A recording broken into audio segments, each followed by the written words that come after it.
Café com Verdade, sim, tem podcast aqui no Grupo Cidade, no Spotify, no YouTube. Eu sou o Thiago Lima, você já me conhece. A gente está aqui para bater papo sobre os temas políticos que circundam a nossa cidade, por que não o nosso país. Hoje estou recebendo a professora Mariana Dionísio, já é conhecida de outras plataformas, eu ia dizer outros carnavais, mas outras plataformas, você já viu na TV, no YouTube do GC+, e também na Jovem Pan News. Hoje está aqui no nosso Café com Verdade. Muito prazer, professora. Obrigado mais uma vez. Muito obrigada pelo convite, Thiago. Então vamos lá, tem muito assunto para a gente tratar aqui. A polêmica do momento é a transição de governo em Fortaleza. Até o Ministério Público do Ceará já entrou na história porque o prefeito eleito e sua equipe, Evandro Leitão e sua equipe, liderada por Gabriela Aguiar, que é a vice-prefeita eleita, tem reclamado da dificuldade em obter informações a respeito da gestão municipal para começar o seu governo sabendo do que está a par das coisas, né, professora? Eu queria que a senhora comentasse justamente isso, logo nesse tema quente, né? Os efeitos políticos disso, né?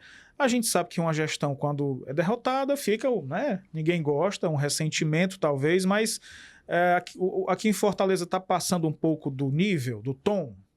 É o seguinte, Thiago, normalmente quando a gente tem um momento de transição, esse momento ele é regulado, ele tem algumas regras, o Tribunal de Contas do Estado ele tem até uma cartilha da transição responsável, né, colocando quais são as diretrizes para fazer uma transição mais tranquila. Quando a gente tem uma disputa eleitoral, como foi a última, muito acirrada, né, uma briga bem mais partidária do que política, a gente começa a enxergar agora o termômetro da falta de republicanismo desses candidatos.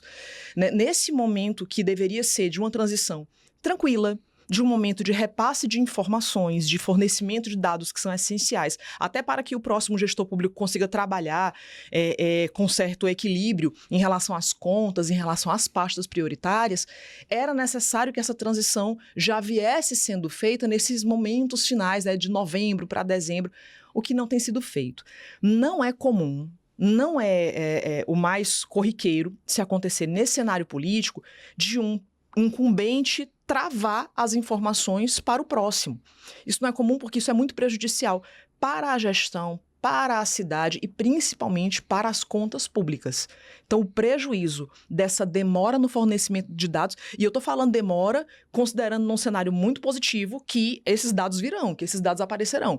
Mas, por enquanto, como não apareceram, a gente só pode falar de demora, é prejudicial para a cidade, é prejudicial para a gestão e para o desenho do planejamento estratégico. A gente só faz planejamento estratégico de uma futura gestão quando existem dados da gestão anterior. Bom, a gente procurou a assessoria de imprensa da Prefeitura de Fortaleza, nós somos informados que nenhum dos e-mails enviados pelo prefeito eleito, pela equipe de transição, deixou de ser respondido, né? Mas o Evandro Leitão já tem dado várias declarações, Gabriela Aguiar também, ela é a líder da equipe de transição, tem dado declarações de que não tem obtido esses dados. Professor, vamos dividir aqui em dois, né? Primeiro, os efeitos políticos para ambos os grupos, né? Aqueles que outrora foram muito próximos, muito amigos, em 2020 estava todo mundo no mesmo bolo, e aí em 2022 houve aquela divisão do grupo do PT com o PDT, e aí nada demais, é natural, né? Mas aqueles que outrora foram amigos, foram próximos, houve essa divisão, e o resultado político disso? Como é que fica a situação do grupo que está na prefeitura e como o Evandro Leitão e seu grupo podem usar isso politicamente? O Evandro Leitão, ele sempre foi muito conhecido por ser um grande estrategista dentro do cenário político. Ele era um político de bastidor. Ele não tinha um rosto mais à frente, ele não tinha uma cara à tapa, como a gente fala, né, para se colocar ao julgamento público. Só que ele, como grande articulador, que sempre foi dentro da política, como ele sempre foi de bastidor, ele consegue pensar a longo prazo o que ele faz com as peças e principalmente com as pedras que estão acontecendo agora. A exemplo da eleição para a Alesse. A presidência da Alesse agora está nas mãos do Romeu Aldigueri, que é outro articulador e que descende do PDT, o partido que foi o grande rival, né, na disputa do passo municipal. Essas articulações, elas têm um efeito político específico. A ideia do prefeito atual é dizer: eu quero amenizar as questões dissidentes, eu quero tentar reagrupar o apoio, porque ele precisa de apoio na Assembleia, ele precisa de apoio na Câmara, ele precisa de apoio no Estado, ele precisa de apoio em todos os setores. Então, se ele tiver, por exemplo, um membro do PDT na Assembleia Legislativa, pode ser que ele tenha um braço de apoio na Câmara dos Deputados, na Câmara dos Vereadores. Se ele tem esse apoio na Câmara dos Vereadores, ele talvez consiga arregimentar mais apoio em emendas, enfim, em normas que ele pretenda utilizar, que ele pretenda assim, utilizar para gerir a cidade. Então, o efeito político do distanciamento ele tem que ser diminuído. Todos os dias, Evandro Leitão vai começar a trabalhar para tentar diminuir essa rusga. E para o Sarto, para a equipe do PDT, o que resta é o risco muito grande de se desidratar ainda mais. Não pega bem para nenhum gestor público, em nenhuma situação, travar a informação, dizer que a informação foi repassada quando qualquer pessoa pode acessar isso, são dados públicos, e verificar que as informações não são completas. Travar, inclusive, as articulações para repasse, enfim, dos relatórios de gestão. Então, tudo isso vai ser, numa balança, para o Sarto tá pesando muito negativamente, o capital político dele está sob risco. E se a gente considerar o contexto do PDT de fragmentação, de falta de união, de isolacionismo dentro do cenário político, o Sarto ele tem poucas chances de se reerguer caso ele mantenha essa postura. Agora, não seria o caso, professora, de alguém das lideranças do PDT próximos que tem alguma ascensão, alguma ascendência sobre esses líderes, especialmente sobre o prefeito Sarto, de chegar... Eu não sei se Roberto Cláudio é essa pessoa, Cid Gomes, quem é que... André Figueiredo não dá mais, né? Não tá mais... mesmo sendo do partido, não está em condições... Eles não estão em condições de amizade para isso. Mas não faltava alguém chegar lá e tentar amenizar, dizer, não, vamos por aqui, vamos resolver isso, sair bem... Faltava. E quem seria? O problema é quem seria, porque as cartas que estavam na mesa, hoje elas não têm mais a credibilidade de antes, né? Roberto Cláudio é uma das figuras que talvez seja mais, enfim, equilibrada no sentido de conseguir articular esses diálogos com os outros membros do partido. Quando ele fez algumas escolhas de apoio para as eleições passadas, ele acabou desidratando um pouco desse capital eleitoral dele, ele acabou gerando um ambiente de insegurança, ele ficou num terreno movediço em termos de credibilidade para os diálogos que ele poderia construir. Os nomes que hoje estão no PDT e que poderiam voltar a tentar fazer alguma articulação, hoje são nomes que ninguém quer. Hoje a gente tem ainda uma marca muito forte do Ciro Gomes e da desidratação e da fragmentação partidária, muito por causa do posicionamento extremamente difícil e intransigente do Ciro Gomes.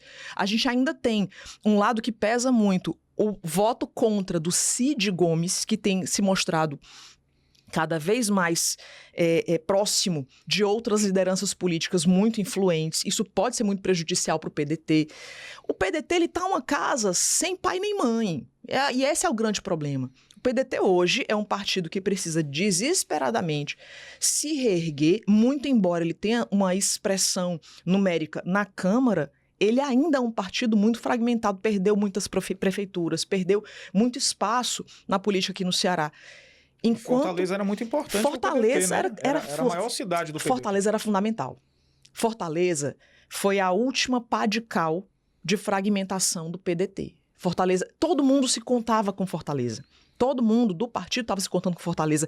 Talvez eles já estivessem segurados que no interior não ia ter grande adesão e, enfim, são problemas que é possível gerir ao longo do tempo, mas Fortaleza, com a massa de Fortaleza, com o PIB de Fortaleza, com a necessidade pública de capital eleitoral de Fortaleza, perder aqui foi a última, enfim, foi o último suspiro de um cisne que já estava semi-morto. E agora a situação ficou bem mais complicada. E Cid Gomes também não seria?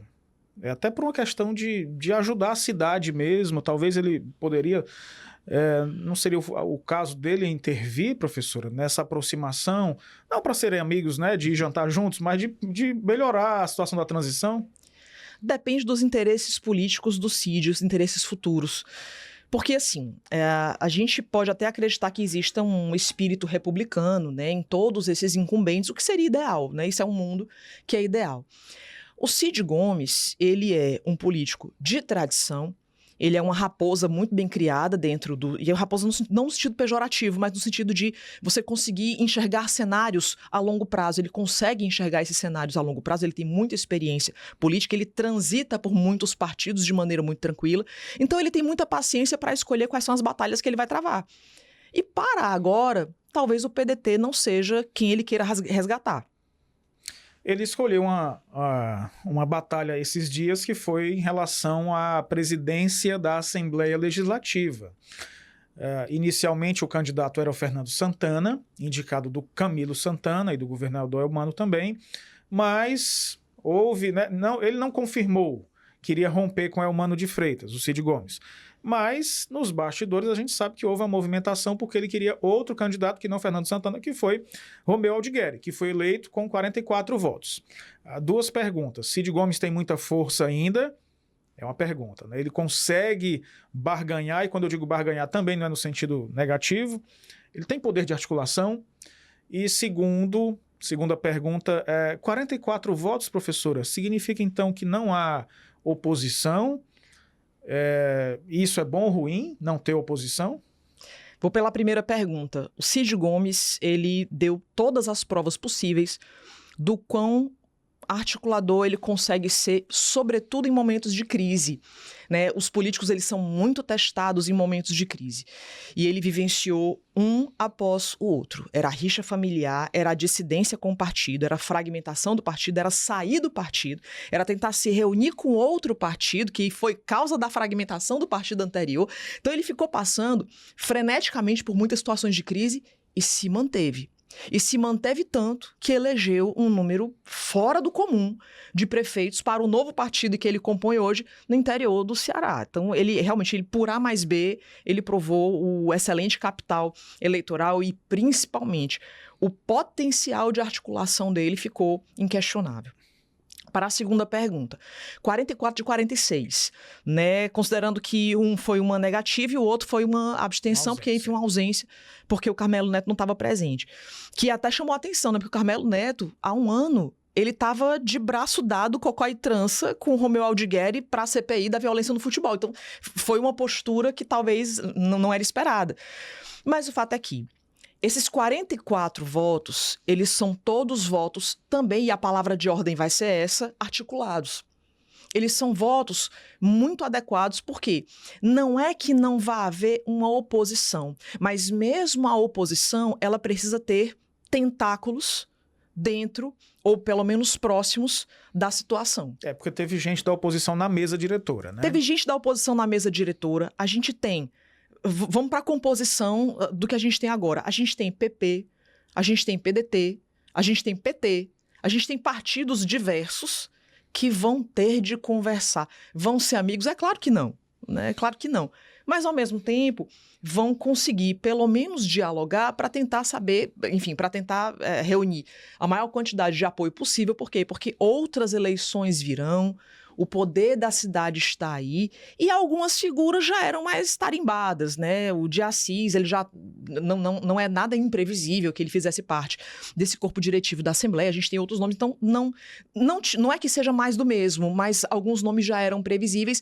E a oposição, ela precisa, nesse momento, voltar 2 casinhas, ver o que é mais interessante em termos de presença e ocupação, e depois volta com as pautas tradicionais e mantém a oposição. Mas nesse primeiro momento, é importante se aproximar um pouco mais para tentar, e aí eu vou usar a tua palavra, barganhar mais espaço, mais ocupação dentro da Assembleia. Então foi estratégico. Muito, muito estratégico. Bom, a professora Marina sempre participa na rádio, na Jovem Pan News, e lá a gente tem a pergunta de $1 milhão lá, né? Que vamos trazer para cá.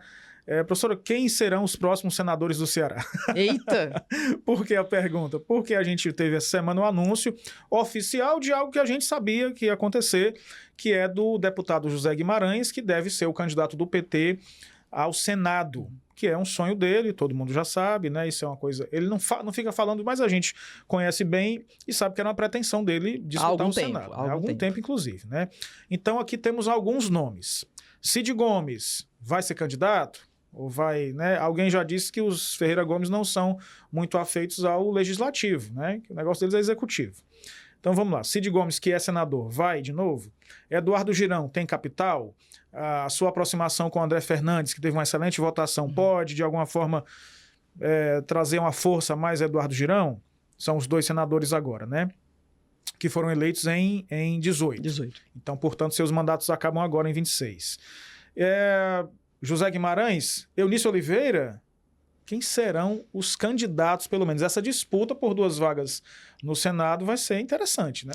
Vai ser interessante, Tiago, mas ainda não temos algo de interessante, inclusive no que é desinteressante. Me deixa explicar. A gente tem nomes que já são conhecidíssimos, nomes que são tradicionalíssimos.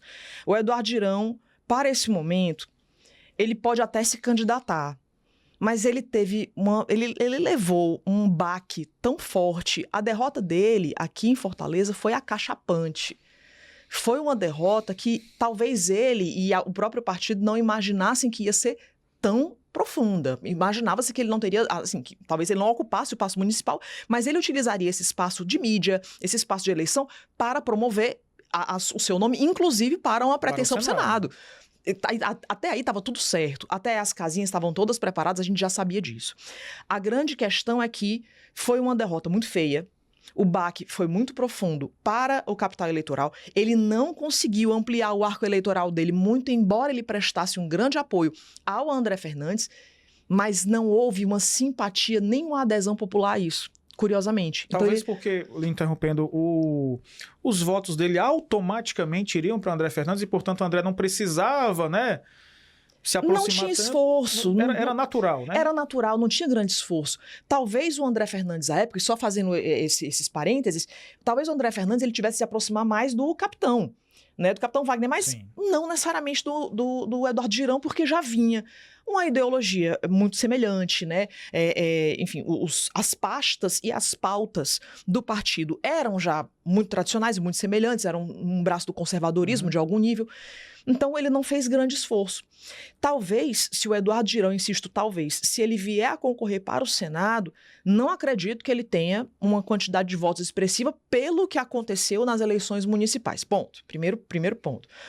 Eunício, ele tem tido uma história aqui no Ceará ele foi tão tradicional quanto os Ferreira Gomes, ele passou tanto tempo de poder quanto os Ferreira Gomes e em termos de, enfim, acesso a pastas políticas e etc. Mas o Eunício é um nome que hoje talvez também não tenha tanto êxito, né? Eunício, ele perdeu muita força nos últimos momentos, ele apoiou gente que não ganhou. Isso é muito prejudicial, isso é ruim, né, isso é péssimo, isso é péssimo, pega mal para uma futura candidatura dele. Então, talvez seja um nome que venha a se candidatar, porque é sempre mais do mesmo, mas com poucas chances, assim como Eduardo Girão. Só para pontuar sobre o Eunício Oliveira, para o nosso espectador e ouvinte, ele sempre foi um deputado muito influente, deputado federal, com muita influência. Depois tornou-se senador, chegou a ser presidente do Senado. Não é pouca coisa, não é pouca coisa.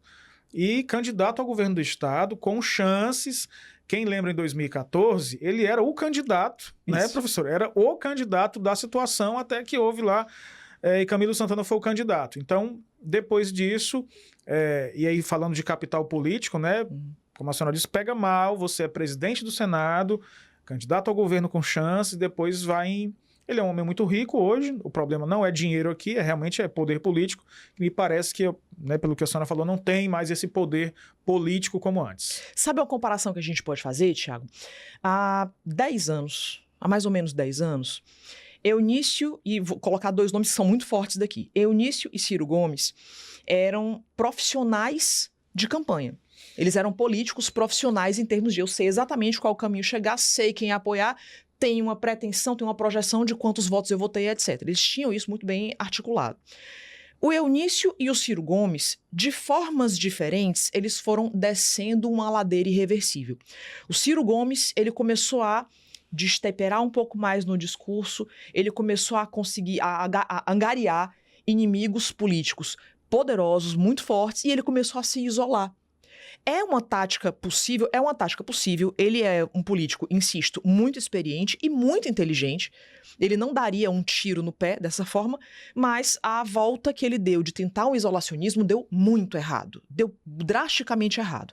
Então, o fato de ele hoje perder capital eleitoral é claro por causa das próprias atitudes dele. Da falta de coligação, da falta de apoio que ele tentou, enfim, do afastamento proposital que ele fez.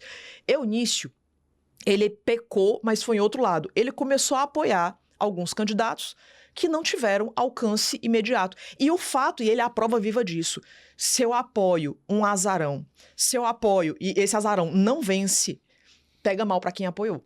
Então, esses apoios dele foram minando um caminho que era um caminho muito tradicional. Ele estava no patamar, tanto Ciro Gomes quanto Eunício estavam no patamar do Tasso Gereissati. Havia uma oligarquia com esses nomes aqui no Ceará. E hoje não se fala tanto, né? Talvez o nome que venha para o Senado com muita força, novamente tentando Cid Gomes. Tudo que ele faz reverbera em apoio, ele tem tido um toque de Midas para escolhas políticas. E muito discreto às vezes, né, professor? Não está em polêmicas. Peraí, aí eu tenho que pensar, porque assim, Cid Gomes já se envolveu em muitas polêmicas, mas hoje ele tem ficado mais nos bastidores. Hoje ele percebeu que é momento de se recolher um pouco mais e tentar manter o equilíbrio dentro do que é possível. Ele tem mantido uma postura mais discreta. E a gente tinha, dentro desse contexto, José Guimarães, ele já tem uma tradição.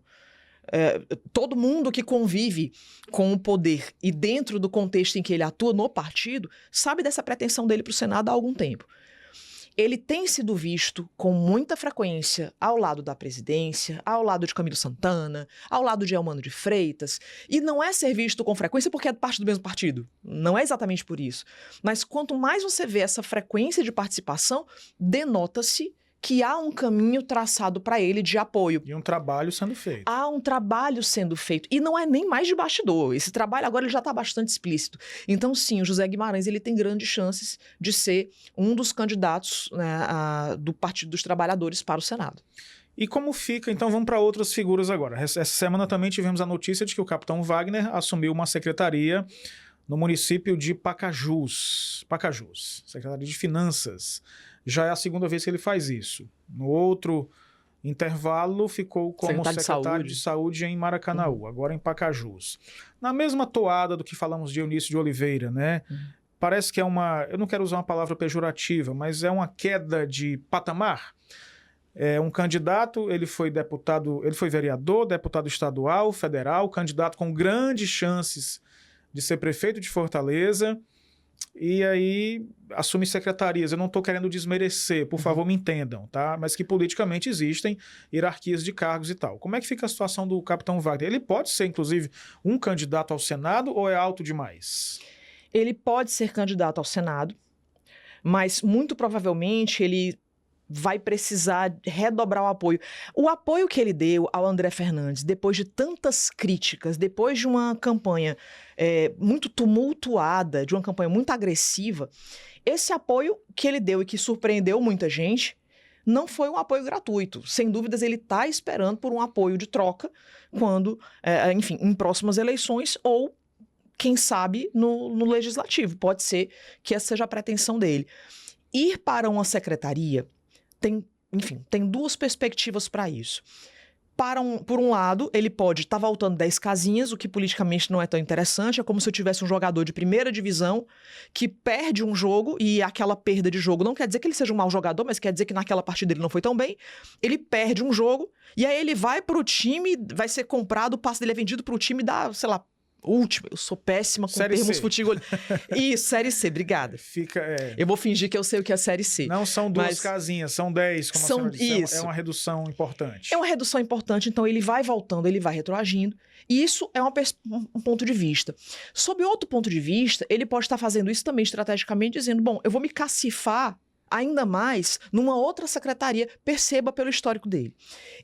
Na época que ele começou a se lançar como político, ele não era político profissional, Depois ele perde, perdão, ele teve uma votação expressiva, ele ganha, perdão, ele teve uma votação expressiva. Aí ele, bom, já vou me cacifar para uma coisa melhor. Numa próxima eleição, ele tem votos conservadores em termos do que ele tinha anteriormente. Depois ele perde. E ele perde por um triz aqui em Fortaleza. Ele perde por muito pouco aqui em Fortaleza. E um dos discursos que disseram quando ele perdeu nas eleições passadas, nas majoritárias passadas, e disseram o seguinte: ele só tem experiência em um lado da política, mas ele não conhece a saúde, ele não conhece a educação, ele não conhece problemas que são de pastas mais prioritárias. O que ele fez? Foi para a pasta da saúde Maracanaú.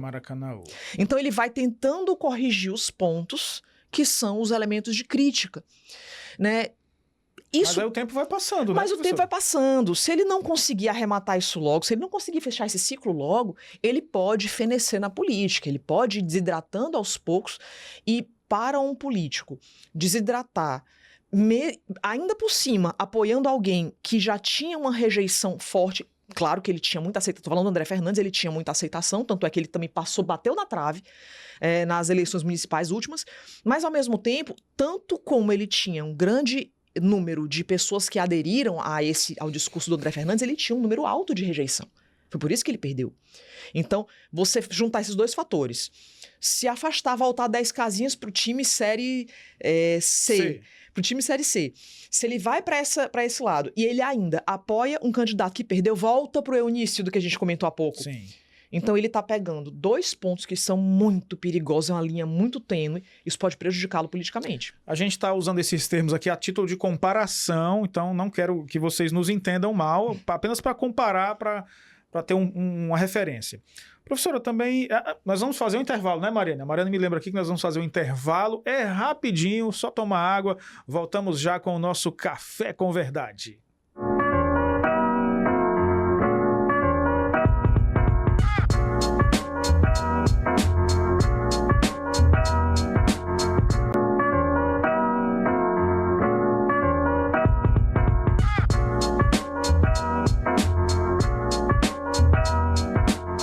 Estamos de volta, falei que é rapidinho aqui com o nosso Café com Verdade, hoje recebendo a professora Mariana Dionísio, nossa parceira, nossa amiga que está sempre por aqui. Professora, agora a gente tem mais 2 personagens que eu queria também falar sobre o futuro, né?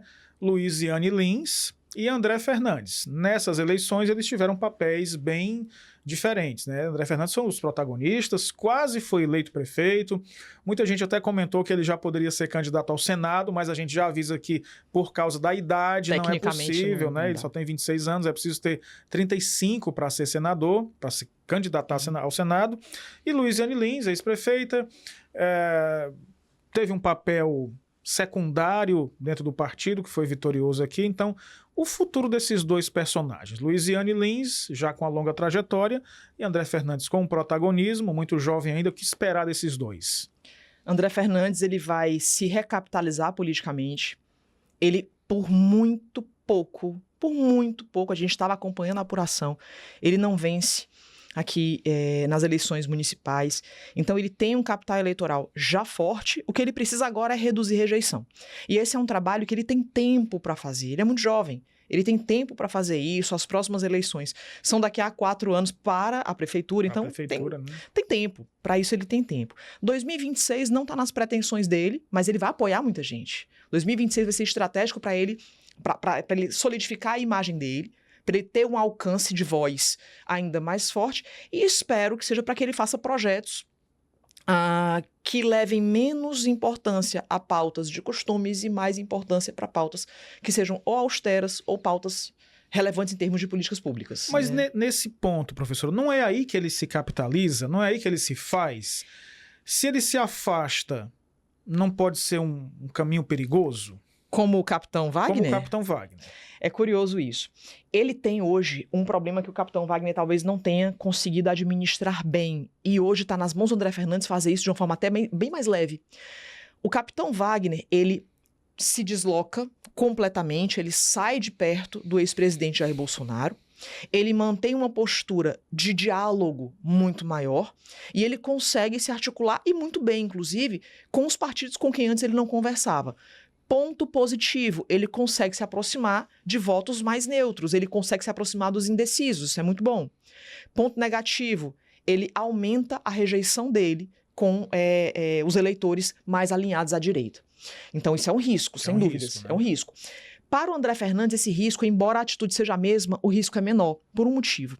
O André Fernandes, ele tem muito solidificada a presença do ex-presidente. Isso é muito forte. E ele já aprendeu com os erros do coleguinha. Ele já conseguiu identificar, se eu me deslocar muito da imagem do ex-presidente, de Nicolas Ferreira, se eu me deslocar muito da imagem desses personagens políticos que são muito fortes, eu posso acabar perdendo os meus eleitores, eu posso acabar perdendo as pessoas que já confiavam nessa ideologia partidária. Se ele começar a se aproximar um pouco mais, e aí é que está o risco que ele consegue sair, ele consegue se sair muito bem. Se ele começa a se aproximar de pautas mais sociais, se ele consegue se deslocar um pouco das pautas de costume, ele vai naquele percentual bem significativo de eleitores que não votaram nele agora para prefeito. Ele consegue diminuir a rejeição dele. Por quê? Diferente do capitão Wagner, ele não pretende se descolar da figura de Bolsonaro. Ele não pretende fazer isso. Então, ele consegue arregimentar esse apoio, que é um apoio muito fiel, e ele consegue, talvez, diminuir a antipatia que ele possui de pessoas anti-bolsonaristas. Então, talvez ele consiga um equilíbrio. Para ele é mais fácil do que foi, por exemplo, para o Capitão Wagner. Capitão Wagner, né? E só para terminar, desculpa, só para terminar, quanto a Luiziane. Tem um negócio que eu gosto muito de comparar. Não tem aquele filme Tubarão? Sim. Do livro do Peter Benchley, 1972, etc. No filme Tubarão, não sei se você lembra, Thiago, e para quem está nos vendo e ouvindo agora, você não via o tubarão em todas as cenas. Você não via. Importante. Você só vê aquela parte de cima. Só vê dele. aquela partezinha de cima, você só vê a barbatana e você tem atenção o tempo todo, porque mesmo ele não estando lá, ele está lá. A onipresença dele se manifesta. A Luiziane, ela teve uma onipresença nessas eleições. Ela aparecia aqui, ela aparecia ali, sempre sendo o objeto de desejo dos partidos. Pelo PT, o PT, bom, eu vou preterir a Luiziane para colocar Evandro Leitão na janelinha, mas ao mesmo tempo, eles precisavam do apoio da Luiziane. Ela era um nome forte no partido. Então, ela era o tubarão que circundava e o tubarão na melhor expressão possível em termos de poder e capital eleitoral, porque ela ainda tem muito. Então, ela ficava ali circundando, era um nome que era sempre comentado, era um nome sempre falado. É um nome que apoiou o Catanho, e o Catanho teve uma votação expressiva no primeiro turno. Então, assim, foi um nome que se cacifou ainda mais depois que foi rejeitada. Né? Então, isso é um fato curioso da nossa política. Luiziane senadora? Luiziane senadora competindo com José Guimarães, talvez o José Guimarães tenha mais força que ela atualmente dentro do partido, e não que seja mais forte politicamente pura e simples, mas para o Senado, especificamente para o Senado, ela talvez seja mais a cara dele do que dela. Então, esses dois personagens, André Fernandes deve concorrer à Câmara em 2026, certamente. Até porque para o governo ele também não pode. Por causa da idade, Por causa da idade, tem que ter 30 anos e 35 para o Senado. Ele tem 26 hoje, então teria 28 em 2026. Deve ir para a Câmara dos Deputados mesmo. E Luiziane também deve seguir esse mesmo caminho? Luiziane ela não fica fora da política, não tem o pé do perigo dela ficar afastada. Então, provavelmente vai ser o mesmo caminho. Esta é a professora Mariana Dionísio. Eu agradeço muito. É sempre bom bater papo sobre política com a senhora, viu, professora? Obrigado mesmo. Eu que agradeço, Thiago. A gente sabe que hoje em dia não tem... A frase que a gente falava sempre, né? Não tem um dia de tédio. A gente não morre de tédio com a política aqui do Ceará. E todo dia é uma prova disso. Eu só agradeço pelo convite. Obrigado, gente. Próxima semana tem mais Café com Verdade. Brigadão, valeu!